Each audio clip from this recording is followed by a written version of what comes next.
la liberté.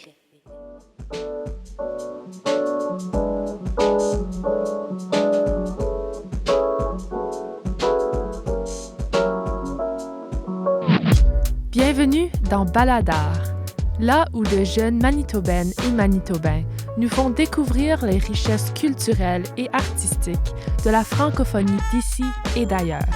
À travers leurs rencontres avec des artistes et personnalités locales, ils font rayonner la culture et les arts de chez nous, de la littérature au patrimoine, en passant par la musique, le théâtre, le cinéma et les arts visuels. Place aux jeunes de Baladar.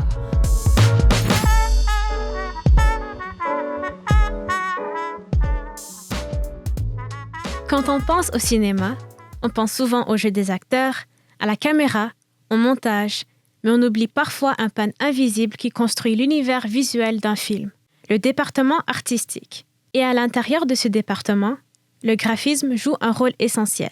Affiches, papier, menus de restaurant, enseignes de rue, journaux ou même textos à l'écran.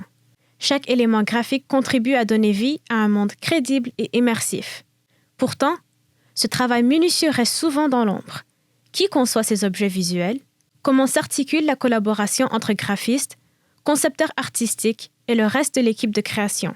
Et surtout, quelle est la place de ce métier dans l'écosystème du cinéma franco-manitobain? Je suis Axel Houlé et aujourd'hui, je me suis entretenue avec Régent Labrie, concepteur artistique en cinéma. Avec une formation en théâtre et en architecture, il a su développer un regard unique sur l'espace et l'image. Son parcours l'a mené à travailler sur plusieurs projets d'envergure, dont El Toro, la série The Porter et plus récemment, la série Malgré moi.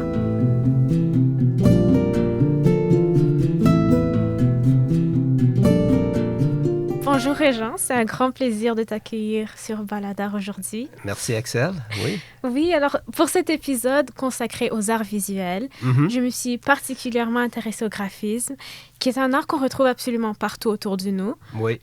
Mais je trouve qu'il reste souvent discret ou méconnu dans le contexte du cinéma. Je peux élaborer là-dessus. Moi, j'ai quand même beaucoup d'expérience. Ça fait une trentaine d'années que je travaille dans le cinéma. Puis j'ai vu les arts graphiques, le graphiste, commencer tranquillement, faire des étiquettes, puis là, vraiment avec le développement digital, c'est une position tellement importante. C'est une position, pour moi, c'est comme un peu mon bras droit. Moi, je suis concepteur visuel. Je suis plutôt comme la construction, les dessins de construction, tout ça. J'ai un peu de graphisme, mais pas vraiment beaucoup. Donc, je fais toujours attention d'avoir un très bon graphiste avec moi. Parce que ça aide beaucoup à développer la vision du projet qu'on va faire, du film ou de la série télévisée. Absolument. Et j'allais d'ailleurs ajouter sur la série Malgré moi, sur laquelle tu m'as mentoré. Malgré moi est une série comédie romantique produite par Wookie Films pour Radio-Canada. Le tournage s'est fait à Winnipeg durant l'été 2025. J'ai eu la chance de rencontrer Jess Corverini, la graphiste du projet qui, tout de suite, on a connecté. Et puis, elle a un peu été comme un mentor pour moi dans le graphisme. Et elle m'a beaucoup appris, ce qui a nourri la curiosité pour cet épisode. Mais justement, j'ai trouvé que ce serait intéressant d'avoir ta perspective en tant que chef du département artistique, quelqu'un qui a une vue d'ensemble sur tous les éléments visuels du film. Alors, tu vois comment les différents départements dans le graphisme collaborent pour construire un univers visuel cohérent. Et donc, c'est ce regard global que j'aimerais explorer avec toi. Est-ce que tu peux élaborer un peu plus sur ton rôle en tant que concepteur artistique dans le cinéma? Moi, mon rôle, c'est un rôle intéressant. Je suis là dès le début, dans la minute qu'on décide du réalisateur qui va réaliser le film. Lui, il va m'appeler voir comme concepteur artistique. Il va me donner le travail. Donc, je suis là dès le début. Puis, une des étapes qui est très importante pour moi, c'est de me construire une équipe autour de moi. J'ai beaucoup à dire par rapport à qui va être mon assistant, ma personne aux accessoires, au décor. Le graphiste est une position vraiment importante. On fait partie d'une union. Donc, dans l'Union, il y a une liste de personnes. Dans le cas de Malgré moi, c'est un bon exemple. D'habitude, le graphiste avec qui je travaille, lui, c'est très occupé présentement à Winnipeg pour le film, est occupé. Donc, je voulais chercher une personne nouvelle. Puis, j'ai passé à travers beaucoup de résumés. Puis, quand je suis arrivé à Jess, j'ai aimé son style parce que c'est une comédie, beaucoup de couleurs. Je sais que le réalisateur voulait avoir beaucoup de couleurs, quelque chose de jeune, de vibrant. Puis quand j'ai vu, même juste son résumé, qu'est-ce qu'elle avait fait, elle a travaillé beaucoup dans des groupes d'art ici, elle était enseignante. J'ai toujours été curieux. Donc, il fallait que je l'appelle. Okay. Je l'ai appelée, elle était en Indonésie. On a fait un WhatsApp, un appel différent. Je pense qu'on était à l'opposé des heures. Oui. Puis ça a tout de suite connecté. J'ai toujours connecté. J'ai dit, OK, ça va fonctionner. Okay. Puis c'est très important parce que si on ne prend pas la bonne personne, il y a des personnes qui ont peut-être un style plus on dit en anglais corporation. Elle avait vraiment un style jeune. Puis j'ai fait le bon choix. OK. Donc, et j'aime que tu mentionnes, c'est le style qui t'a attiré, puis il faut bien sûr considérer comme le genre et le type d'émission ou film sur lesquels on travaille. Oui. Est-ce que tu peux, selon toi, est-ce que tu dirais que le graphiste ou la graphiste peut influencer la direction artistique globale d'un film? Dans ce cas-ci, oui.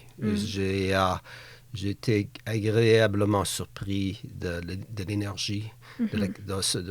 Parce que dans notre groupe, on a beaucoup de chefs de département, chefs pour les accessoires. Puis elle, c'est un peu aussi une personne très créative, très importante. Il fallait trouver le sujet un des décors était un café. Il fallait créer. Qu'est-ce qui est intéressant avec le graphiste, c'est qu'il faut créer, à un moment donné, on va dire, OK, il faut créer on dit en anglais, un look pour ce café-là. Il faut que ça a l'air vrai. Il faut trouver un nom, il faut trouver qu'est-ce qu'ils vendent comme produit. Il faut aussi créer des couleurs. Les couleurs, c'est très, très important. Puis, Jess a eu vraiment apporté vraiment beaucoup de ses idées. On a discuté, mais à la fin, c'est elle qu'il fallait qu'il montre au réalisateur différentes idées. Puis, je reviens au sujet des couleurs. Les couleurs, c'est vraiment important parce que quand on approche, et surtout pour ce réalisateur-là, il voulait avoir une palette de couleurs pour chaque un peu des décors, pour l'ensemble de cette comédie, des couleurs vibrantes. Donc, je me suis assis avec elle, puis c'est elle qui a sorti les couleurs pour chaque décor. Qu'on a présenté avec toute l'équipe. C'est un travail d'équipe, là. C'est pas juste moi puis elle. Ça affecte les personnes aux accessoires. Au niveau du décor, on s'est tout assis ensemble avec les auteurs, puis on a discuté des couleurs, puis on a choisi des couleurs. Puis ça nous donne comme une grosse ligne de direction pour comment on va approcher au niveau, si on choisit des meubles, si on choisit des accessoires, comment qu'on va approcher tout ça. Absolument. En plus, le graphisme continue à partir de ça, de créer toutes sortes de choses.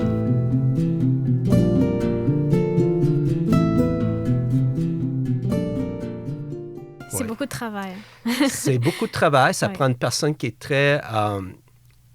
qui a d'expérience à créer, à faire des écrans, à travailler, à faire des enseignes, à faire des logos, à faire des fois, on a un produit, il faut faire une étiquette pour le produit, il faut faire un journal. Donc, c'est très diversifié. Puis, on a toujours, au début, quand le réalisateur est là, une rencontre avec le réalisateur avec le graphiste, avec mon assistante ou mon assistant. Puis, on a une grosse réunion à passer à travers tout le scénario pour discuter qu'est-ce qui va être graphiste. Est-ce que, quand on voit un ordinateur, est-ce qu'on va le voir? Est-ce qu'on voit un téléphone? Est-ce qu'il faut créer un écran pour ça? Est-ce qu'on va le voir? Puis... Ça, c'est dès le début avec la graphiste, c'est ça? Oui. Qu'est-ce qui est important, c'est que ça amène un réaliste au projet. Tout d'un coup, on crée un café, puis tout devient plus réel. Puis le graphisme, c'est très important parce qu'on peut faire une grosse enseigne dehors, peut demander au graphiste, mais aussi, ça va au détail de qu'est-ce qu'on va mettre sur le frigidaire. Ah oui. Comme tu sais, tu as travaillé beaucoup, surtout aussi les détails. Tu sais, elle avait un petit livre dans lequel elle prenait des notes. Absolument. Ouais. Donc, tu sais, t'as aidé à créer ça, tout ça. C'est bien. De la recherche, énormément de recherche qui se fait au niveau de où ça se passe. Est-ce que ça passe à Winnipeg? Au niveau de, aussi, des cadres. S'il y a des cadres sur les murs, c'est très important. Puis, je me rappelle. Oui, tu te rappelles. Puis, Framing party. Oui, beaucoup de cadres. On a fait beaucoup de cadres à Axel.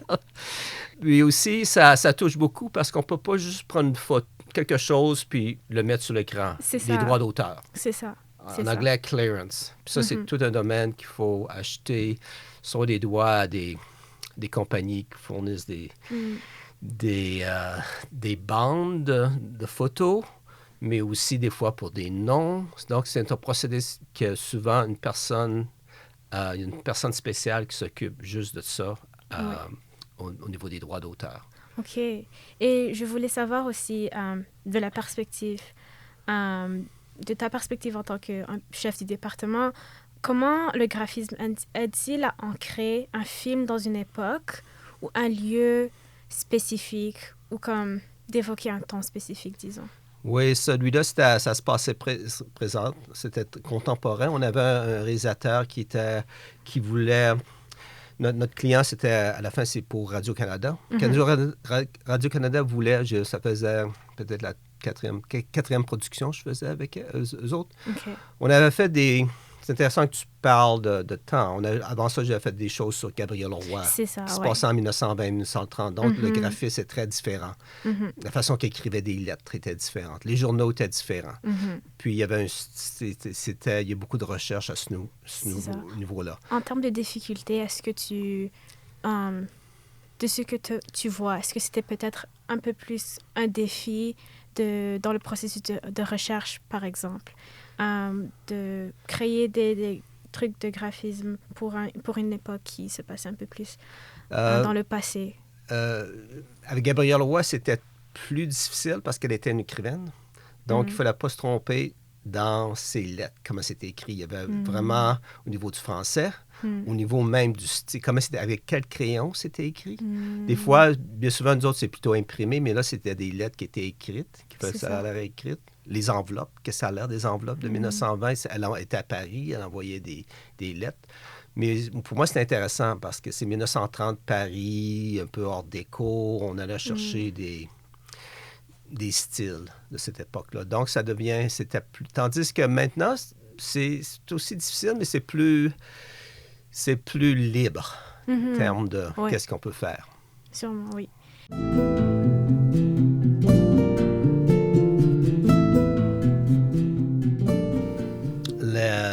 La fonction du graphiste est vraiment vaste. Ça inclut soit de créer comme des affiches ou des étiquettes qu'elle va ensuite imprimer. On a souvent une grosse imprimante, pour nous autres, c'est gros, là, 32-40 pouces, qu'elle va créer des fichiers, puis ensuite qu'elle va manuellement les imprimer. Ou avec l'aide de son assistante, dans ton cas, qui vont les imprimer. Oui. Ça peut aussi faire, que j'aime bien faire, moi, c'est du papier peint. Okay. On va imprimer notre papier peint pour le mur, parce qu'on peut trouver des couleurs exactes. Puis aussi, même le papier peint, on a besoin des droits d'auteur. On ne peut pas juste prendre quelque chose, il faut que ça soit... Il y a toujours des avocats, puis qu'on a fait notre recherche, que c'est un motif qu'on a trouvé quelque part. Donc, elle va imprimer du papier peint qui a 32 pouces de large, on va mettre la colle que le peintre va mettre dessus. Ça, c'est plus des choses qui sont imprimées, comme tu sais, faire des cadres, imprimer toutes les photos, les mettre dans des cadres. Même la personne, des fois, si on est vraiment occupé, elle va même nous aider à mettre ça dans des cadres. Donc, c'est très manuel. Il y a aussi le côté des écrans. Les écrans, qu'est-ce qui va être sur l'ordinateur, qu'est-ce qui va être sur le téléphone, sur l'iPad. Elle va s'occuper de faire ça, de créer des fois, il y a des animations sur l'ordinateur. Il faut qu'elle crée ces animations-là, puis ensuite être certain que la personne a des accessoires, le fichier va bien marcher, qu'elle va envoyer, tout ça. Puis encore là, ça va être approuvé par le réalisateur. Donc, même des fois, disons qu'on fait, comme dans notre cas, on a fait un vendeur de crème glacée. C'est un camion. C'est même, je pense, impliqué à aller le mettre sur l'imprimer. Des fois, on imprime au studio, on a une imprimante, mais des fois, il faut aller à une compagnie de graphistes parce qu'on a besoin d'un vinyle qui est autocollant. Donc, elle va parler à la personne, à la compagnie pour dire on a besoin de quelque chose qui est collant, mais qui peuvent s'enlever facilement. Aussi, au niveau du coût, il y a toujours le coût qui est impliqué. On travaille dans un budget. Ça monte tout le temps. Donc, c'est bien souvent la graphiste va être en communication aussi avec la compagnie pour imprimer tout ça. Aussi, il y a toujours beaucoup, quand tu fais des films comme Partout ailleurs, de temps à laquelle il faut que ça soit fini, il faut que ça soit livré. Son travail, c'est, elle fait aussi l'aide avec mon assistante de faire une liste de tout, puis quel jour ça va être tourné. Parce qu'on ne peut pas tout produire tout d'un coup. Il faut être, on va une à la fois. Donc, beaucoup en charge aussi de regarder sa liste. Puis, OK, aujourd'hui, je suis correct, je vais faire ça. Ou s'il y a des problèmes, est-ce qu'il faut simplifier? Oui. Oui. Okay. Donc, c'est très vaste. Et puis, on dirait la relation que tu as avec le graphiste sur un projet comme... naturellement, vous devenez très proches parce que vous échangez beaucoup, tu transmets ta vision chez la graphiste. Mais est-ce que tu peux aussi, en tant que quelqu'un qui voit un peu la collaboration entre tous les départements, tu peux me parler comment est-ce que la graphiste maintient la cohérence visuelle lorsqu'elle travaille avec plusieurs différentes personnes, comme... dans le département d'accessoires, de décor, set decorating et tout. Comment est-ce qu'ils peuvent travailler ensemble pour comme maintenir cohérence? Oui. Parce que dans notre cas, c'est Jess, la graphiste. Dès le début, la première chose qu'on s'assoit, c'est de faire, qu'est-ce qu'on parle en anglais, un lookbook. À quoi va ressembler? Ça, c'est pour le réalisateur, mais aussi pour disons, dans notre cas, Radio-Canada. Qu'est-ce que ça va de l'air? On prend les lieux de location. Ça on va peinturer. Si on a besoin de peinturer, on va le peinturer quelle couleur. Donc, c'est une des premières choses que je demandais à mon graphiste de faire un lookbook avec moi. Puis ça, c'est comme un peu... c'est un document que tout le monde va faire référence durant la préparation du show, puis aussi durant ça, durant le tournage. Donc, il y a vraiment une cohérence là. Puis aussi, quand Jess s'assoit, puis il faut qu'elle fasse une étiquette pour les accessoires ou faire une enseigne, on réfère toujours à ce document-là, quelle couleur, quel style. Puis aussi, pour moi, je ne veux pas avoir de surprise qu'on mette quelque chose on vient de tourner, puis le jour, on met quelque chose, puis le réalisateur dit, c'est quoi ça? Il faut toujours envoyer des choses à l'avance pour avoir du feedback, pour avoir ou approuver qu'est-ce qu'on a fait. Oui. OK.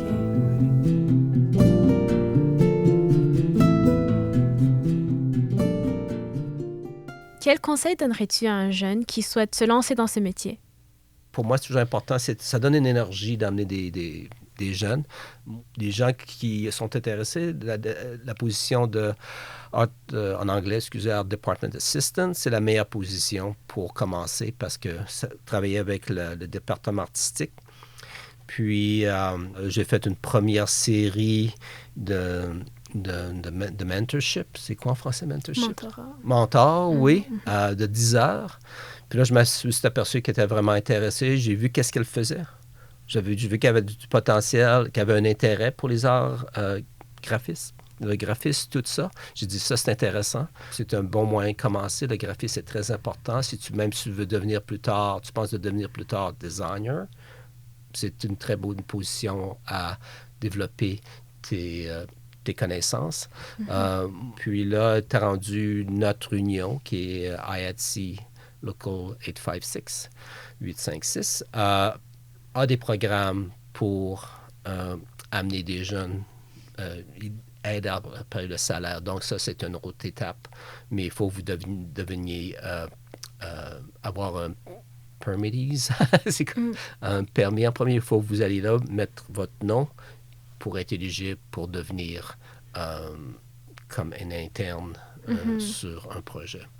Donc, il y a des possibilités. C'est très occupé. Winnipeg est très, très occupé. J'ai vu, cet été, il y avait 8 productions. Puis, encore là, ça dépend du temps.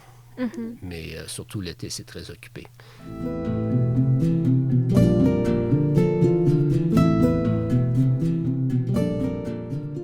Le domaine du cinéma, c'est, de ce que je vois, un domaine où ça demande beaucoup de collaboration. Oui. Et on dit souvent que on veut travailler avec des gens agréables. Oui. Oui. Donc, au-delà du talent, quelles sont des compétences clés, que ce soit créatives ou techniques ou même relationnelles, qui sont indispensables pour réussir dans le monde du graphisme, en particulier dans un domaine aussi collaboratif et dynamique que le cinéma? Toi, en tant que réalisateur, un directeur artistique qui va embaucher un graphiste. Oui, il faut être curieux, il faut être très curieux, il faut avoir beaucoup d'énergie, il faut passer ces 2 journées au moins de 10 heures par jour. Je vais dire, le graphiste, c'est une position assise. Tu sais, que bien souvent, c'est un bureau, souvent. Donc, ça demande beaucoup de ce côté-là. Puis pour moi, c'est être toujours prêt à pas te paniquer ou être toujours prêt à l'imprévu. Parce que tout d'un coup, il peut y avoir un appel du plateau de tournage, de dire « Oh, on a besoin de ça ». Ou ça ne fonctionne pas, il faut corriger tel écran. Donc, une sorte de patience aussi, d'être flexible. Très flexible, puis d'aimer ça. On voit tout de suite les personnes qui aiment ça. Jess adorait ça. Oui. Quand je lui parlais, elle dit moi, quand j'approche quelqu'un, j'explique le projet, c'est quoi. Même dans notre cas, elle a même été en contact avec des artistes de Winnipeg parce qu'on avait besoin, à un moment donné, il y avait une exposition d'art dans le café. Puis c'est grâce à elle qu'on a pu trouver un artiste, qu'on a utilisé ses toiles pour mettre dans le café. Donc, c'est gros.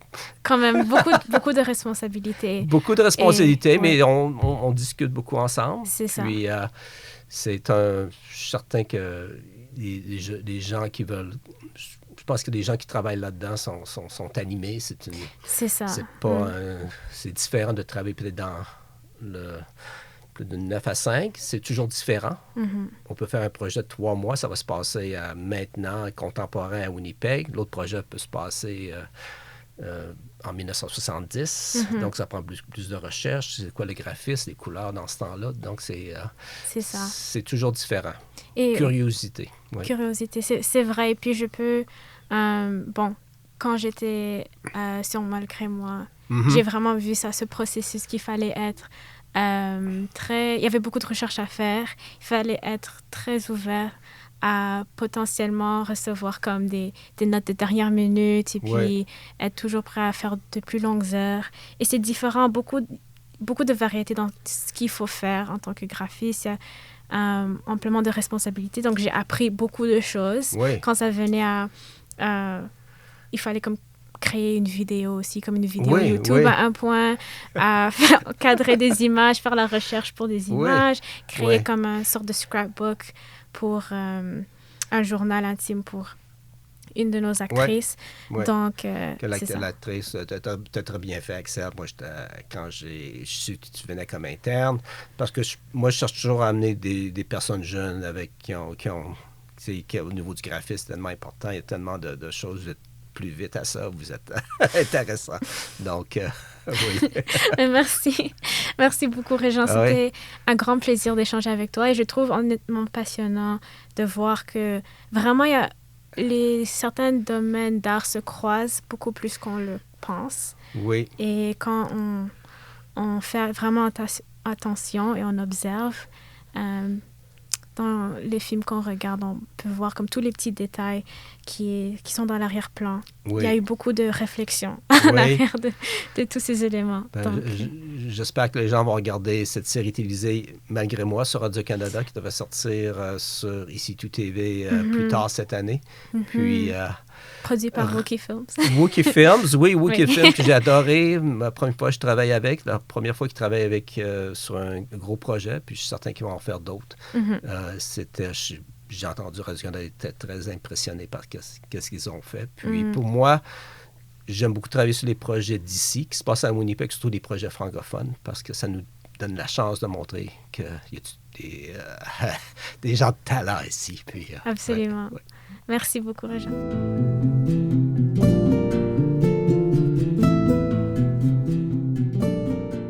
Le graphisme au cinéma est donc un art discret, mais parfois incontournable. Derrière chaque affiche, chaque document ou chaque détail visuel à l'écran, il y a un travail de création et de collaboration qui contribue à donner toute sa crédibilité à l'univers d'un film. Un grand merci à Réjean Labrie pour avoir partagé son expérience et son regard sur l'importance du département artistique et du graphisme dans le cinéma franco-manitobain. Je suis Axel Houlé et je vous donne rendez-vous très bientôt pour un nouvel épisode à la découverte d'un autre univers artistique.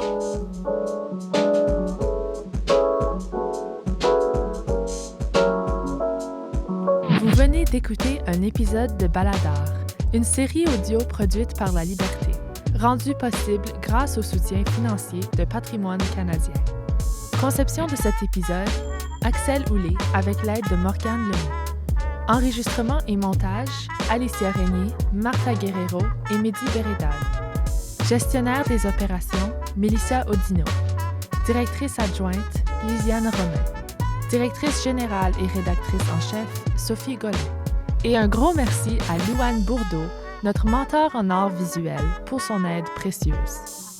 Retrouvez tous les épisodes sur la-liberté.ca et sur vos plateformes d'écoute favorites. N'hésitez pas à partager, commenter et à donner 5 étoiles. À bientôt!